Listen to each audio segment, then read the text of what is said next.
Olá, hoje eu vou continuar falando sobre o tema da banda crítica. Eu vou fazer uma breve revisão sobre alguns conceitos que a gente já trabalhou e nós vamos escutar alguns exemplos referentes aos efeitos da banda crítica. Então, em primeiro lugar, queria fazer uma breve revisão do que foi dito no vídeo anterior, né? Ah, Quando nós temos dois sons que soam simultaneamente, o que chega aos nossos ouvidos é o som resultante, ou seja, a soma desses dois sons. E o que acontece quando as frequências desses sons estão muito próximas ou são iguais, é algum tipo de interferência.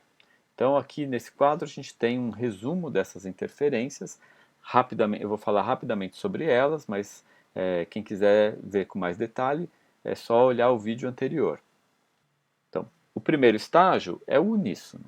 Lembrando, mais uma vez, que a gente está falando sempre de dois sons senoidais ou tons puros. Então, se eu tenho dois sons com a mesma frequência, eles soam em uníssono, eu só percebo um único som e a frequência é uma frequência só. Se eu tiver F1 e F2 iguais, F1, a frequência de F1 e F2 é a mesma e a minha sensação de altura é a de F1 ou de F2. Quando nós vamos para o segundo estágio, é quando F1 e F2 estão ligeiramente separados. Eu tenho uma pequena diferença entre F1 e F2. Essa diferença é de no máximo aí 15 a 20 Hz. E o que acontece é que essas duas ondas senoidais elas entram e saem de fase, elas se somam e se subtraem regularmente, e eu vou ter uma percepção da oscilação de amplitude. Vou perceber isso como uma variação de volume regular. A gente percebe isso como sendo batimento. Se eu afastar um pouquinho mais F1 e F2, esse batimento começa a ficar muito rápido, eu não consigo mais acompanhar essa oscilação de amplitude e essa oscilação dá lugar a uma sensação de aspereza. A gente percebe uma certa aspereza no som. Só que eu ainda não consigo perceber que são dois sons separados. Minha sensação é de que é um único som que está soando com essa coisa um pouco áspera, né? É um pouco rugosa no som. A gente vai escutar agora e vocês vão perceber o que eu quero dizer com isso. E a sensação de altura, como eu estou ouvindo um som só e eu tenho dois sons soando, a sensação de altura é a média, é referente à média dessas duas frequências F1 e F2. Se eu distanciar um pouquinho mais as duas frequências F1 e F2, a sensação de aspereza permanece, ela vai diminuindo gradualmente, mas eu começo a perceber que são dois sons separados e, portanto, eu tenho a sensação de duas alturas distintas. Existe uma região ambígua é, da passagem do terceiro para o quarto estágio, em que às vezes eu percebo que são dois sons, às vezes eu percebo que é um som só, né, até que fica claro que são dois sons, mas permanece a sensação de aspereza. Quando eu separo ainda mais F1 de F2, o que acontece é que os dois sons passam a ser percebidos de maneira independente, sem que um interfira no outro, e a aspereza some. Mais uma vez, a passagem de um estado para o outro é gradual, né? A gente não existe um salto de um estado para o outro. A distância entre F1 e F2 varia se eu estou no grave ou no agudo. Geralmente no grave e no extremo agudo as diferenças são maiores, né? Na região média é um pouquinho menor. E essa banda, essa faixa, né, que tem entre o primeiro estágio, que é o uníssono, né, ou seja, acima do uníssono, quando eu tenho alguma diferença, né, entre F1 e F2, até o estágio em que F1 e F2 são escutados, né, sem interferência nenhuma, essa faixa intermediária é o que a gente chama de banda crítica, ou seja, é a faixa onde essas duas frequências têm algum tipo de interferência uma com a outra quando elas soam juntas. Quais são essas interferências? Mais uma vez, batimento, aspereza e a dificuldade de perceber que são uma ou duas frequências e, portanto, de ter a sensação de uma ou duas alturas. Eu vou retomar também dois conceitos que nós vimos separadamente, o DLO, diferença no limite de observável, e o ΔFD, limite de discriminação de frequência. DLO é o quanto eu preciso variar uma frequência para perceber que essa frequência variou. Limite de discriminação de frequência é o quanto duas frequências precisam estar separadas para que eu perceba que são duas frequências e não uma só. Então eu vou fazer uma experiência, eu vou propor para que vocês façam, vocês podem fazer individualmente essa experiência, muito simples, para mostrar a diferença de um e de outro. Só que eu não vou fazer auditivamente, eu vou fazer usando o tato. É interessante notar que evolutivamente a cóclea, né, o sistema auditivo, ele é uma espécie de evolução do nosso sistema tátil. Se a gente pensar bem, a cóclea, o nosso sistema auditivo, ele está percebendo justamente variação de pressão, assim como o seu sistema tátil. Quando eu toco na minha mão, eu sinto uma variação de pressão na minha mão. É, lógico que a gente está falando de grandezas ali de pressão muito diferentes, mas os dois de alguma maneira estão lidando com variações de pressão. Então eu vou dar um exemplo de variação de pressão na pele para representar o DLO e o ΔFD. Lembrando que esses limites, né, eles ocorrem nos nossos sentidos de maneira geral. A gente vai ter esse tipo de limite para a percepção de intensidade sonora, mas também para efeitos visuais, de cor, de luminosidade e de tato, como eu vou mostrar agora. Então, vamos lá. Olha, eu tenho aqui um lápis bem apontado. Óbvio que para isso dar certo, né, seria legal que alguém fizesse essa experiência em vocês, ou seja, alguém pegasse um lápis ou uma lapiseira apontada e fizesse a experiência com vocês. Como é que vocês vão fazer? Vão pedir para que alguém coloque, né, o lápis levemente em algum ponto do seu braço e vocês vão olhar para o outro lado. Vão fechar os olhos, né, sem olhar para onde a pessoa está pondo esse lápis. E depois vão pedir para essa pessoa mover o lápis um pouquinho para um dos lados. Essa região aqui do antebraço, de baixo, né, funciona melhor porque ela é menos sensível. Aqui a gente tem mais sensibilidade, talvez não funcione, mas eu vou explicar aqui em cima. O ideal é que vocês façam nessa parte de baixo do braço porque ela é menos sensível, é mais fácil de compreender o fenômeno.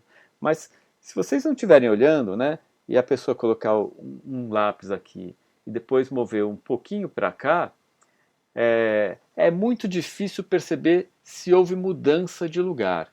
Se a pessoa pôs o lápis no mesmo ponto ou se ela moveu um pouquinho.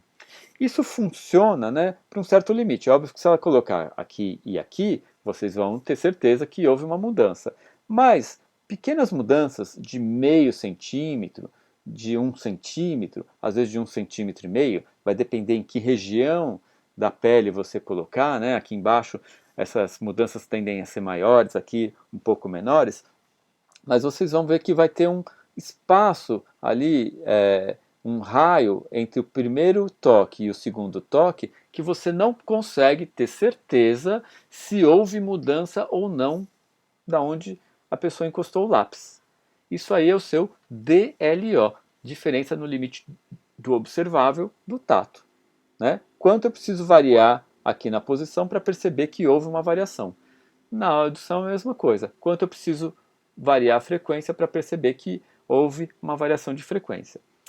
O limite de discriminação de frequência, né, o ΔFD, é assim. A pessoa, ao invés de colocar um lápis, né, vai colocar dois lápis. Vai pegar, né, dois lápis, pegar a ponta e colocar os dois assim. Você não vai olhar, né, vai pôr uma certa distância, meio centímetro de afastamento, né, sempre tocando levemente na pele. Por uma distância aqui de 1 centímetro, né, aqui embaixo até às vezes quase 2 centímetros, dependendo da região 3 centímetros, você não vai conseguir ter certeza de que são dois pontos que estão sendo tocados. Você, embora os dois lápis estejam na minha pele, né, se eu não estiver olhando, eu não consigo ter certeza que são dois pontos. Né? Essa região aqui é bem menos sensível, aqui perto do cotovelo. Aqui, ó, você precisa ter uma distância de 1 centímetro, 1,5 centímetros entre os dois lápis, não deixa, não te dá certeza de que são 2 pontos. Você precisa abrir ali um certo espaço para ter certeza que são 2 pontos e não um ponto só. Isso aí é a diferença no limite do observável, ou seja, quanto que os 2 pontos precisam estar afastados para que eu perceba que são 2 pontos. A mesma coisa acontece com as frequências. Se eu tiver duas frequências, quanto que elas precisam estar afastadas para que eu perceba que são duas frequências. Então, DLO, diferença no limite do observável, um ponto só que precisa se afastar um certo tanto, uma certa distância, ou uma frequência que precisa mudar um certo tanto ali para que você perceba que houve mudança.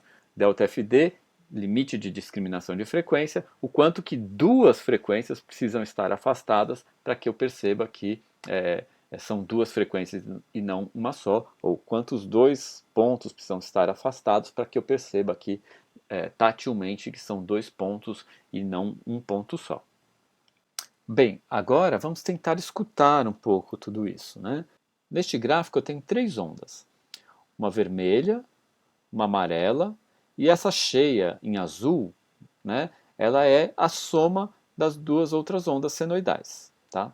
Então aqui eu tenho duas ondas quaisquer, eu tenho aqui justamente a frequência delas, a amarela tem 413 Hz, a vermelha tem 647 Hz. A azul é a somatória, né, das duas. Se a gente somar as áreas das duas ondas, eu vou ter essa onda azul aqui. Aqui embaixo eu tenho o espectro delas. O espectro a gente lê assim, na horizontal eu tenho as frequências e na vertical eu tenho a intensidade das duas frequências. Esses dois picos, né, eles estão próximos, eles representam aqui a frequência de 413 Hz e de 647 Hz. Aqui eu estou vendo linearmente, né, mas se eu colocar numa escala logarítmica, eles ficam um pouco mais afastados. Eu vou colocar as duas frequências muito próximas. Vamos pôr, por exemplo, 440 Hz. Aqui a gente tem duas frequências de 440 Hz soando ao mesmo tempo. Eu vou mudar a fase de uma delas. Estou deslocando a onda amarela em relação à vermelha. E vejam.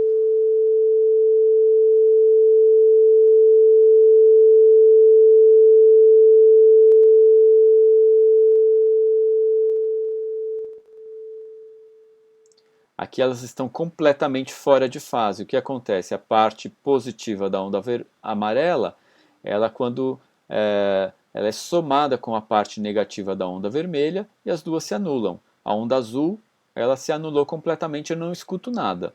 Então quando eu mudo a fase das duas ondas, né, agora elas vão se aproximando de fase, a onda azul vai ganhando amplitude até que ela passe a ter o dobro da amplitude da onda vermelha e da onda amarela. Tá? Então, mas o que acontece é que a gente está escutando uma onda só, um som só, com uma única frequência, que é 440 Hz. Isso é o que a gente chama de uníssono. Tem dois sons idênticos em termos de frequência. Aqueles são também idênticos em termos de timbre, de forma de onda. Então eu só consigo perceber que é um único som, tá bem? Então isso é o uníssono. Vocês viram que a resultante, ela depende da fase das duas ondas. Quando elas estão completamente em fase, a resultante tem o dobro da amplitude. Quando elas estão completamente fora de fase, a resultante tem amplitude zero. O que acontece quando eu tenho duas frequências levemente diferentes? Elas vão entrar e sair de fase. E a onda azul, que é a resultante, ela vai aumentar e diminuir. Então eu vou ligar de novo aqui, ó, as duas ondas com 400 Hz. Vou acertar a fase das duas aqui, ó, para elas coincidirem. Vou tentar acertar aqui. Então tem as duas fases. Ó, aqui eu também no espectro só vejo um único som, né? Só tem um único pico, porque só tenho as duas frequências têm a mesma frequência, então elas estão superpostas, né, na mesma posição. Agora eu vou colocar numa das ondas, eu vou colocar 442 Hz, 2 Hz de diferença. olha o que acontece. A onda vermelha, ela continua com 400 Hz e a onda amarela agora tem 402 Hz.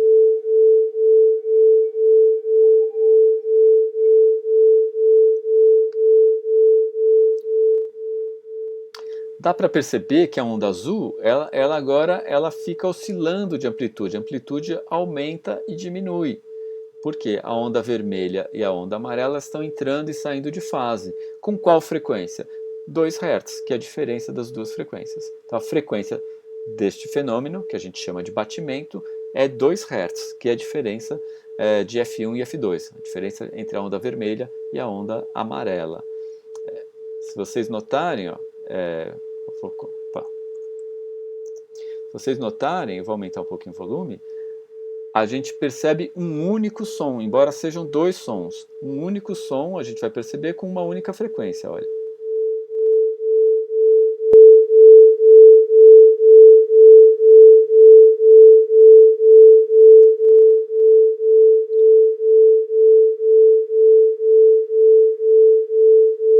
A gente percebe um único som, né, porque as duas ondas são muito próximas e a sensação que a gente tem é de batimento. Eu vou aumentar a diferença entre as duas ondas até a gente chegar aí perto de 15 Hz. Vocês vão ver que ainda dá para ouvir essa oscilação. Então vamos lá.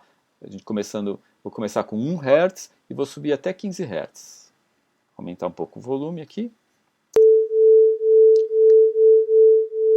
Então, 1 Hz de diferença. 2, 3, 4, 5, 6, 7, 8, 9, 10, 11, 12, 13, 14, 15 Hz de diferença. Prestem atenção nesse som. O que acontece? Começa a ficar tão rápido o batimento que eu já não consigo perceber direito essa flutuação de amplitude. Tem uma sensação um pouco ambígua, né? Se eu aumentar um pouquinho mais, daí eu entro na faixa de 20 Hz, que a gente não percebe mais flutuações temporais com essa velocidade. O que vai acontecer? Eu vou perceber que o som começa a ficar áspero. Tem uma certa coisa pontuda ali, até um pouco desagradável na relação desses dois sons. Então eu vou subir um pouquinho mais, estamos com uma diferença de 15 Hz.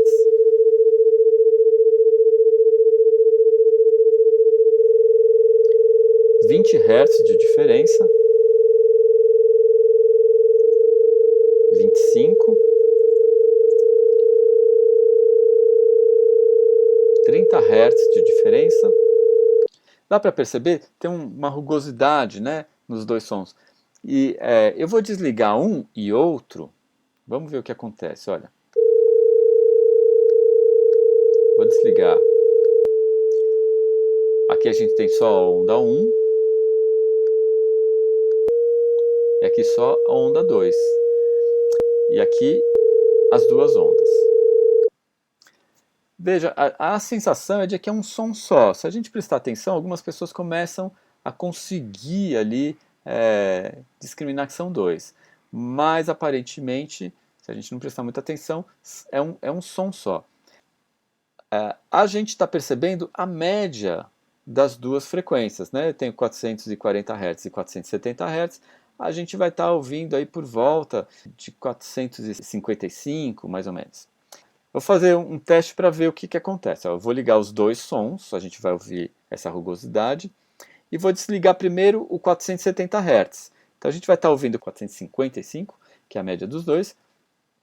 Quando eu desligar o 470, né, tem o 470 e o 440, a gente está ouvindo a média. Quando eu desligar o 470, a gente vai passar a ouvir o som que ficou, que é 440. Então, vocês vão ver que a afinação vai cair. Quando eu fizer ao contrário, né, eu vou estar ouvindo os dois. Quando eu desligar o 440, vai ficar o 470. Então, a afinação vai subir, a sensação de altura vai subir. Tá? Então, mais uma vez, eu tenho lá 440, 470. Minha sensação tonal é por volta de 455. Se eu desligar o 470, vai cair a afinação, a gente vai começar a perceber o 440. Ó, presta atenção. Se deu para ouvir. De novo. Os dois sons.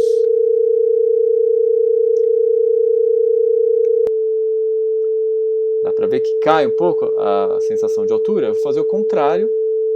Os dois sons e agora eu vou desligar o 440. Então a gente vai passar de 455 para 470. Mais uma vez.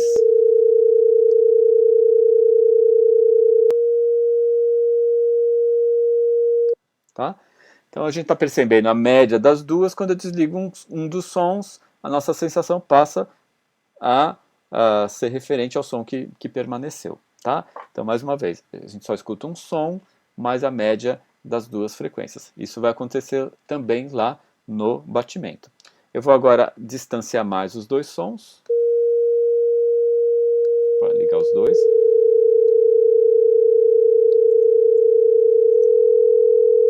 Veja como fica bem áspero, né?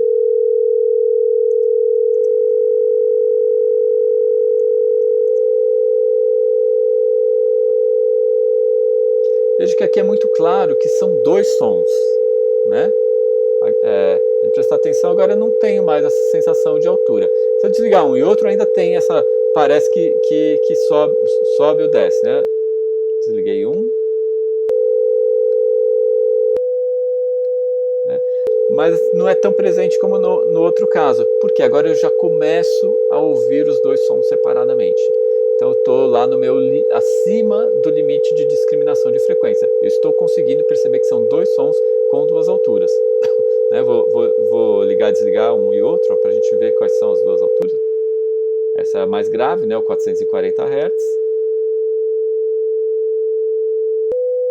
E essa a mais aguda, o 500 Hz. Mas a sensação de aspereza permanece.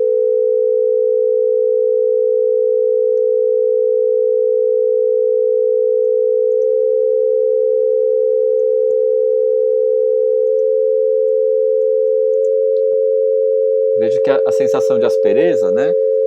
Ó, agora eu vou pôr... Tem 100 Hz aí de separação.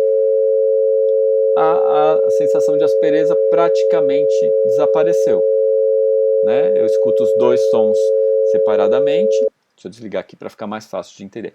Agora a sensação de aspereza praticamente desapareceu. Eu escuto os dois sons separadamente e sem interferência. Ou seja, eu estou saindo da faixa da banda crítica. Então, mais uma vez, a banda crítica é de quando começa o batimento, ou seja, qualquer diferença acima de zero, até o momento em que os dois sons são escutados sem interferência nenhuma. Seja porque eu não consigo perceber que são dois sons, né? Percebo um som só com uma única altura, seja porque eles têm aspereza ou batimento. Tem um detalhe interessante que começa a aparecer ali no gráfico do espectro. Se a gente olhar bem, olha, a gente começa a ver uma separação entre os dois picos, muito levemente aqui. Eu vou ligar o áudio de novo e vou aumentar um pouco mais. Eu vou abaixar o volume para ficar mais fácil de eu falar. Está bem baixinho agora. E vou aumentar a diferença entre os dois sons. Ó. Vejam como os dois vão se separando aqui, né? Os dois picos de F1 e F2. Lógico, não é exatamente a mesma coisa, mas isso explica um pouco como é o processo lá na cóclea. Na cóclea, imaginem que isso aqui, né, essa linha horizontal, é a membrana basilar. E essas duas frequências estão tendo ressonância em pontos diferentes da membrana basilar. Quando as duas frequências têm ressonância em pontos significativamente diferentes, a gente percebe facilmente que são dois sons. A membrana basilar manda essa informação para o cérebro decodifica e te dá a sensação de que são dois sons, como está acontecendo agora. Quando a gente tem esses dois picos, né, de ressonância muito próximos, os dois picos se confundem e você tem uma onda só, você tem um pico só, mais alargado, né? Mas é um pico só. E daí a membrana basilar não consegue decodificar exatamente qual é o ponto ali que está sendo excitado. Ela vai dar uma informação de que aquela região toda está sendo excitada. E daí o cérebro te dá uma sensação tonal que é da média dessa região, tá? Mas enquanto os picos estão muito juntos, a gente não consegue perceber isso. Né? Quando eles vão se afastando, os dois picos ficam independentes, eles passam a ter ressonância em pontos diferentes, bem marcadamente diferentes ali na membrana basilar, e a gente consegue identificar que são duas frequências e não uma só, e portanto a gente saiu, né, do limite de discriminação de frequência. Tá bem? Então eu vou rapidamente fazer uma outra passagem aí. Vamos fazer com uma outra frequência agora, mais grave talvez, olha, 250 Hz. Então vou começar com os dois sons iguais. Vamos aumentar um pouquinho o volume, acertar a fase dos dois. Então, os dois estão com a fase certinha agora. A onda azul é a soma dos dois e eu vou mudar, então o F2 em vez de 250 agora vai ter 251.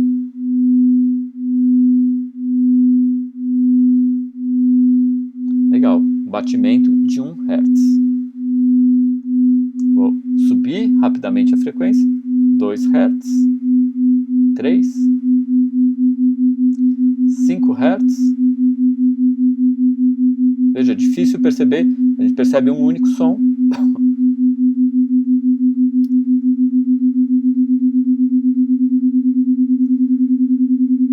10 Hz de diferença. 15. Começa já a surgir um pouco essa ideia de aspereza. 20 Hz.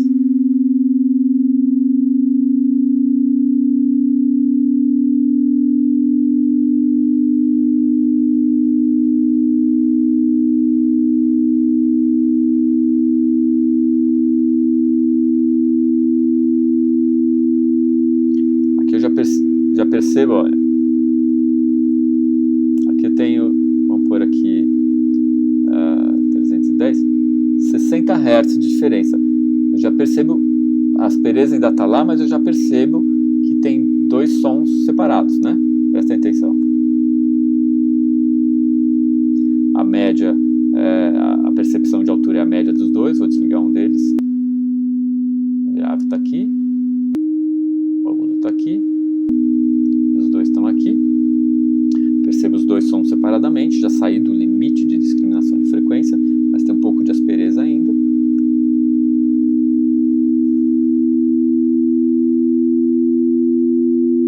E por aqui, mais ou menos, essa aspereza some, significa que eu estou saindo da banda crítica. Aqui no nosso gráfico a gente começa a ver, né, os dois sons se separando. Se eu colocar logaritmicamente, os dois picos aparecem já um pouco separados, e se eu for aumentando bastante a frequência, né, seja logaritmicamente ou linearmente, a gente começa a perceber aqui os dois picos separados, né, com as duas frequências acontecendo ao mesmo tempo, e à medida que essa separação vai aumentando, os dois sons ficam completamente independentes, eu percebo os dois sem interferência nenhuma. Tá bem? Então esse é um resumo sobre banda crítica, limite de discriminação de frequência, DLO, diferença no limite de observável, com a escuta, né, dos efeitos na prática, como é que eles ocorrem. Lembrando, mais uma vez, que isso se refere a duas ondas senoides, dois tons puros, mas se eu tiver um som complexo, né, com vários harmônicos ou vários parciais, esse fenômeno vai ser o mesmo, só que ele vai ser mais complexo também.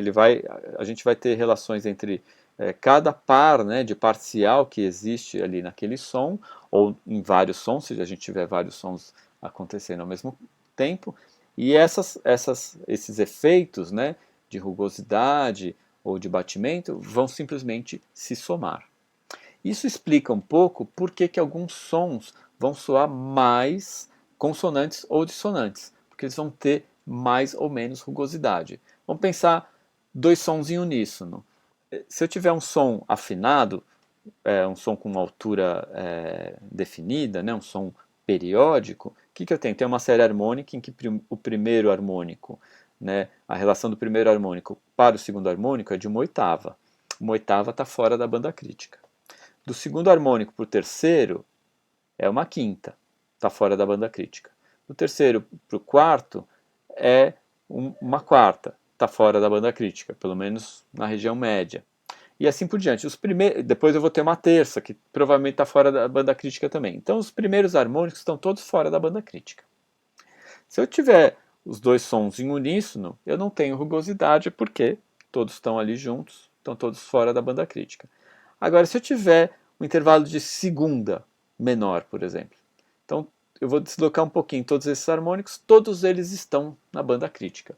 E daí todos eles vão gerar a sensação de aspereza. E, portanto, esse intervalo vai ser percebido como mais dissonante. Se eu tiver um intervalo de quinta, né, depois a gente pode olhar isso com mais calma, os primeiros harmônicos de dois sons com intervalo de quinta também tendem a estar fora da banda crítica, ou eu vou ter poucos harmônicos que vão gerar essa aspereza dentro da banda crítica. Então, o intervalo de quinta é percebido como mais consonante.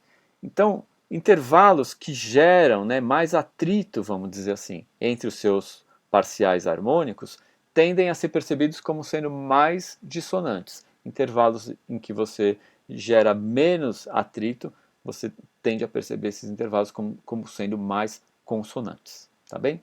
Então é isso. Obrigado.